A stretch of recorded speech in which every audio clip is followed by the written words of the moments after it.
ఏలూరు జిల్లా Bhimadolu Telugu Desam party cap కార్యాలయంలో ఏలూరు జిల్లా తెలుగుదేశం పార్టీ అధ్యక్షులు గని వీరాంజనేయులు విలేకరులతో మాట్లాడారు. ఈ సందర్భంగా ఆయన మాట్లాడుతూ పార్లమెంట్ లో 5 సంవత్సరాల తర్వాత కేంద్ర బడ్జెట్ లో ఆంధ్రప్రదేశ్ కి న్యాయం జరిగిందని హర్షం వ్యక్తం చేశారు. అంతేకాకుండా పోలవరం నిర్మాణానికి సాయం చేస్తామని, అవసరమైన నిధులు కేటాయింపు చేస్తామని తెలియజేయడం పట్ల రాష్ట్రంలోని రైతులకు జీవనాటి అయిన పోలవరం ప్రాజెక్టు పూర్తయితే ఎంతో ఉపయోగకరంగా ఉంటుందని తెలియజేశారు. సమావేశంలో కర్ణం పెద్దిరాజు, దూషణపూడి పుల్లయ్య నాయుడు, కొత్తపల్లి నాగేశ్వరరావు, ఆదిరెడ్డి సత్యనారాయణ, పలువురు తెలియజేసిన నాయకులు పాల్గొన్నారు.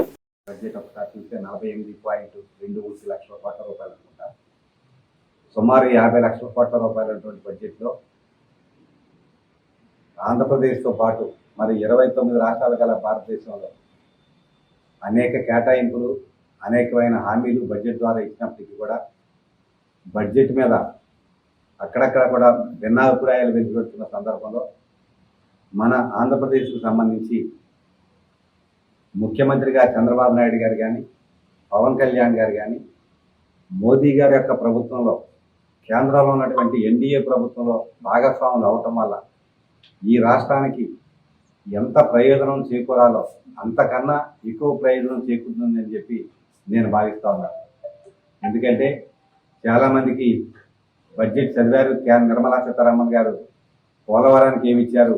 ఇంకో దానికి ఏమి ఇచ్చారు, ఇంకో దానికి ఏమి ఇచ్చారని చెప్పి కొంతమంది మరి జగనన్న పత్రికల్లో మీడియాలో కూడా మాట్లాడుతున్నప్పటికీ కూడా ముఖ్యంగా మనందరికీ కూడా ఇష్టమైనటువంటి అమరావతి రాజధాని గత 5 సంవత్సరాల జగన్మోహన్ రెడ్డి పరిపాలనలో 3 రాజధానులు అని చెప్పి అమరావతి రాజధానిని సర్వనాశనం చేసినటువంటి సందర్భంలో ఈ ఆర్థిక సంవత్సరంలో 2024-25 ఈ ఆర్థిక సంవత్సరంలో 15,000 కోట్ల రూపాయలు అమరావతికి ఇచ్చిన సందర్భంలో మరి ప్రధానమంత్రి మోదీ గారికి కానీ, నిర్మలా సీతారామన్ గారికి కానీ, కేంద్ర ప్రభుత్వానికి కానీ తెలుగుదేశం పార్టీ తరఫున, జనసేన పార్టీ తరఫున హృదయపూర్వకమైన కృతజ్ఞతలు చెప్పడం అందరం కూడా ముందుగా. అలాగే పోలవరం ప్రాజెక్ట్ నిన్ననే మన జలవనరుల శాఖ మంత్రి నిమ్మల రామానాయుడు గారు కేంద్ర జలశక్తి అధికారులతో సమావేశమయ్యి ఇమ్మీడియట్గా 12,000 కోట్ల రూపాయలు పోలవరానికి అవసరమని చెప్పి దానికి సంబంధించినటువంటి అన్ని కూడా పత్రాలన్నీ కూడా సమర్పించినటువంటి సందర్భంలో నిన్న సాయంత్రమే ఆ 12,000 కోట్ల రూపాయలు కూడా కేంద్ర ప్రభుత్వం అనుమతి ఇచ్చిందన్న సంగతి కూడా ప్రజలందరూ కూడా మర్చిపోకూడదు. అలాగే వెనుకబడిన జిల్లాలు ఏవైతే ఉన్నాయో ఇది వరకైతే మనకి రాయలసీమలో 4 జిల్లాలు ఇచ్చి 4 జిల్లాలకి సంవత్సరానికి 350 కోట్ల రూపాయలు కరువు జిల్లాలను ప్రకటించి 5 సంవత్సరాలు కూడా ఇచ్చిన సందర్భం చూస్తే మరి ఈసారి రాయలసీమలో 4 జిల్లాలు, ఉత్తరాంధ్రలో 3 జిల్లాలు, ప్రకాశం జిల్లా కూడా కలిపి 8 జిల్లాలకు కూడా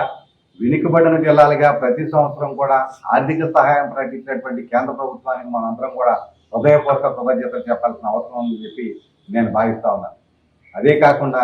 ఇంకా అందరూ కూడా రాష్ట్ర ప్రజలందరూ కూడా గమనించాల్సిన విషయం మరొకటి ఏమిటంటే నిర్మలా సీతారామన్ గారు తన ప్రసంగంలో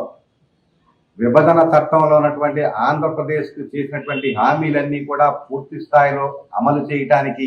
ఎన్డీఏ ప్రభుత్వం సిద్ధంగా ఉందని చెప్పి ఒకే ఒక్క మాటలో తేల్చేశారు. మన రాష్ట్రానికి చేయాల్సిన సహాయం ఎంత ఉంటుందో ఆ ఒక్క మాటలో కూడా మనం అర్థం చేసుకోవచ్చు అని చెప్పి